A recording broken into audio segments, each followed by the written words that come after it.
year has passed and I'm still an indie game dev. So let's go over 2023 and answer the question, am I living the indie dream? This year was supposed to be about making more games and more money. And let me tell you, it didn't go according to plan. I'm going to talk about the different things I did, course, games, freelance, with a revenue breakdown at the end of the video. I started the year working on my juice course and we'll come back to that, but I also did small games for videos and game jams. In January, I remade my first ever game Flamer in 3 days and I made a video about it. I was pretty pleased with the result. It was a good way to start the year.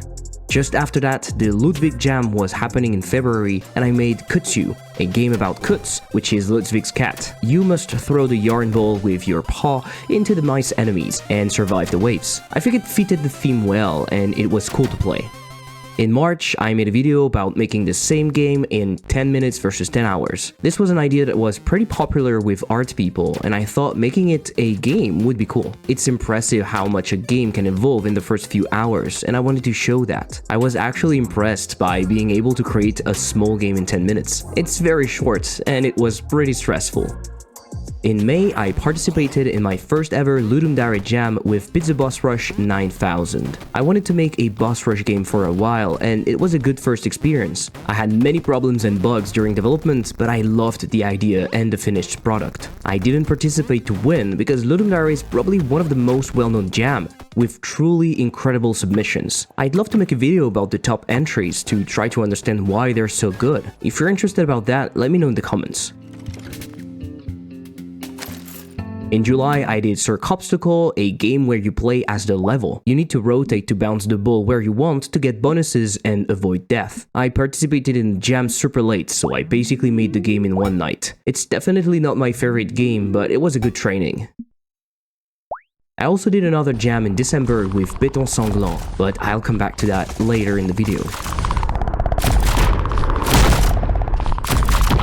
This year, I decided to do less game jam and it shows. My goal is to only participate in bigger jams by testing a game idea I'd like to develop. I didn't manage to do as much as I wanted apart from Pizza Boss Rush. I think it can be very valuable to try an idea during a game jam. You have a set amount of time and you can get many players to test your games. We're seeing lots of game dev doing this to prototype their ideas and get players' feedback. GMTK showed released games that started as GMTK jammed games. This is something I want to explore more. Making games is very time consuming and jams can easily become a time sink. It gives you short-term gratification. It feels good, but in the long run, it doesn't necessarily help you. It's still a great way to take a break from a longer project though.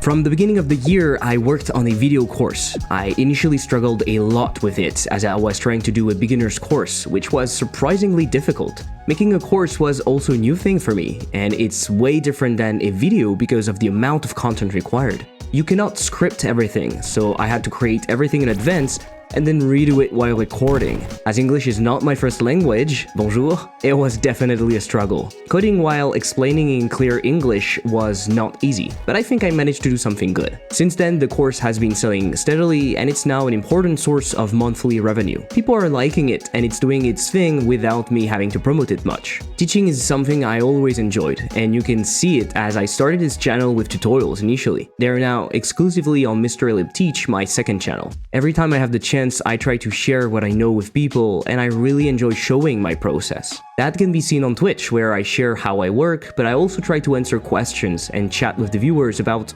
anything. I will put that as the one that I want. I saved again! I fucking saved! I hate my life. All of that to say that creating a course is both a good choice for business, but also for my personal development. That's why I'm working on another one at the moment, this time focused on UI. I know lots of people are struggling with UI, and I want to help them get the basics for it to become less of a pain. Godot's UI system is actually really good, but can be confusing at first. So hopefully, with my course, I'll be able to give the right tools for people to become more proficient with UI. Who knows, they might end up enjoying it. In March, I launched my Patreon with the 10 minutes versus 10 hours game source code. Since then, I've been posting videos in early access, source code for games, and other experiments. I also post monthly update there to let patrons know what I'm doing and what I'm planning. I wasn't expecting much, to be honest with you, but growth has been slow. At the time of writing, we are at 13 paid members in different tiers. Don't get me wrong, this is awesome, and I want to thank my Patreon again for their support. Growing a Patreon seems difficult, and I've seen some people leave without really knowing why. I understand that committing to a monthly payment can be difficult. As a creator, not knowing why people are leaving is frustrating. I'd love to do more stuff for Patreon, but the truth is, it's too time-consuming. I think talking about it more and showing it as a way to finance my games and my videos on YouTube might be the best solution to get more people interested. As with everything I do, I try to see the long-term impact. I know things don't happen overnight. I'll continue making and caring for my Patreon, and we'll see next year where it's at. I also started doing VFX. My goal was to get better at doing special effects, especially in 3D, and I've created a few things. I shared them on a special repo and I shared them with Patreon. Unfortunately, I didn't continue, but I would like to go back to that.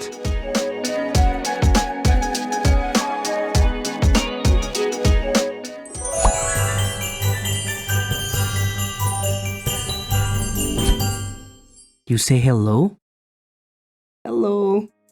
In August, I started doing UI designs with Godot. The goal was to get better at it and share it with the community. With these implementations, I'm hoping to show that Godot is a powerful UI tool and that it's well suited to create apps or game UI. I know that lots of people hate UI, but I personally enjoy it, and I'm hoping to share that with you. I shared the implementations in a dedicated GitHub repo. I also did that to prepare for my next course on UI I talked about earlier. I was initially thinking about doing it in 2023, but unfortunately, I didn't have the time. I continued to implement designs during the next month, creating multiple of them. You can all find on GitHub. I also introduced longer videos where I showed a full process of implementing these designs, and people seemed to enjoy them.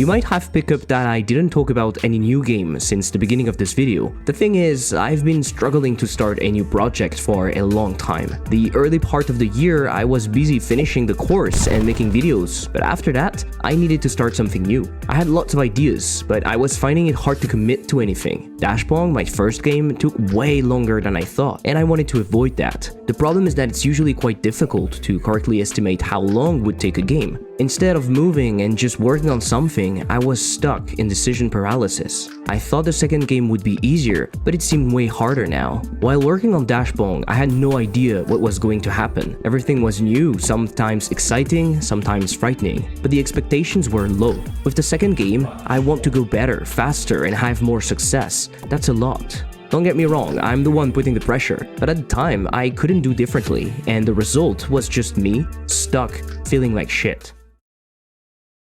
A good part of the year was already gone, and I wanted to start with something short. My goal was to do some sort of a challenge and release a commercial game in like 2 to 3 weeks before working on something bigger. Long story short, I started working on Drainscape and quickly realized I overscoped, and I was not going to be able to finish the game in time without having to change it drastically. This is not necessarily a problem, but I was kind of attached to the idea, and I knew I needed to completely stop working on it to move on, and maybe be able to work on it later. After that, I was trying to find an idea that would be motivating and quite fast to do. I started working on a new game called Color Space. It's a racing game where you switch color to destroy colored obstacles. The game was supposed to be relatively fast to make, maximum 2 months, but as you can easily guess, it wasn't the case. In September, I reached out to Steam to get into the next fest at the last minute. This was a good thing, and it gave me a clear deadline with a specific goal in mind. I was able to put out a demo, which I think was not too bad. I made a free audio post about that on Patreon if you're interested. I won't go into the details now, as I'll probably do a devlog at some point. If you're interested by the game, you can try the demo on Steam and wishlist. It's free and it helps a ton. I moved into a new apartment with my girlfriend with a dedicated studio space for work. This is a huge step up, but also a new financial burden. This took quite a bit of time off work to pack, move in, and get settled, of course.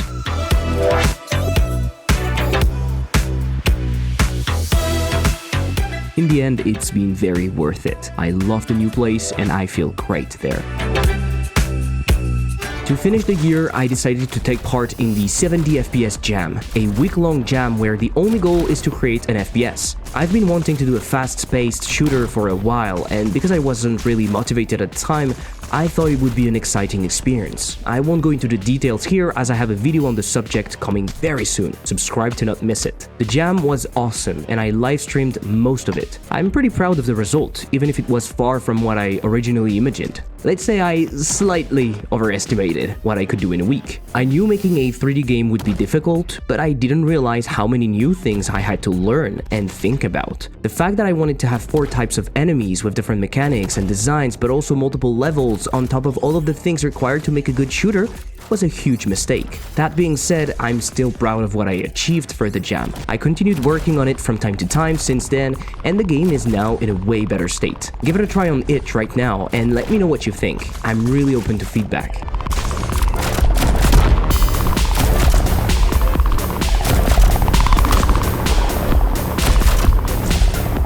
As you saw, I did less and less videos over the year. I tried to change my content and focus more on game creation, but it didn't reach what I had hoped. Every time I had an idea, I feared I would spend hours into creating the game and a video, only for it to flop hard. Because I was forcing myself to only do game creation videos, I couldn't just try something else to get back into creation mode. From June to September, I actually started multiple projects for videos, but I dropped them. I was doubting a lot, and YouTube felt like too much of a gamble. At the time, I started to do more live streams, and it was kinda addictive. As opposed to videos, live streams require less upfront work, and you get immediate feedback. I often got lost talking about tons of super interesting subjects with the community instead of working.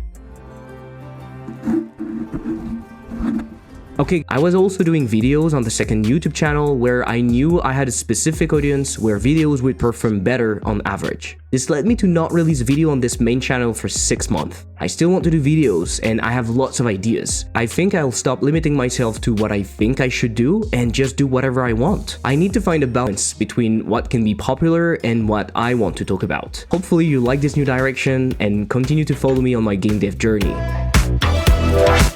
This year, I made more money on average. It's barely enough to pay for things, but it's still not enough to be considered sustainable. We'll come back to that. This is the net revenue pie chart for 2023. Net revenue means the platforms took their cut and I paid all my taxes. The main source of revenue is freelance at 38.7%, followed by my course at 27.7%, videos, which is YouTube and Twitch, at 18.9%, games at 12.4%, and finally donations at 2.3%.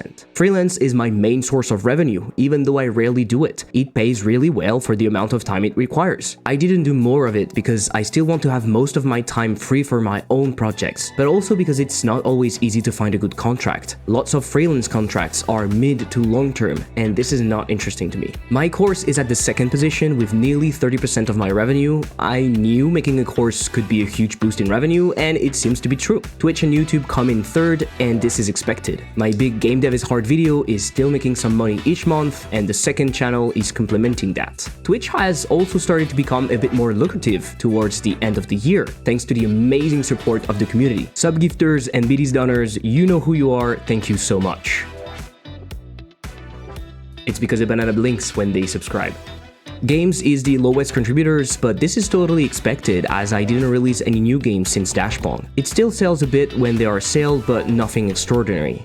Something important to take into account is that most platforms pay with delay. Steam pays the month after and Udemy 2 months after. This means that some of the 2023 revenue will only be paid in 2024. With the course, it makes quite a big difference. If we take into account the last 2 months, November and December, that will be paid in 2024, the course revenue goes from 2,906 euros to 4,194 euros. This makes the course become the first source of revenue at 35.3%, followed by freelance at 34.4%. This also changes the average monthly revenue from 879 to 989 euros. Clearly, for 2023, I hope to bring that closer to 2k a month. I hope that by creating 1 or 2 games and having another course, it'll be enough to not have to do too much freelance. Again, I want to thank every one of you. Even by just watching, liking, or subscribing, you helped me a ton. Special thanks to the Patreon supporters and Twitch subscribers and donors for their extra support.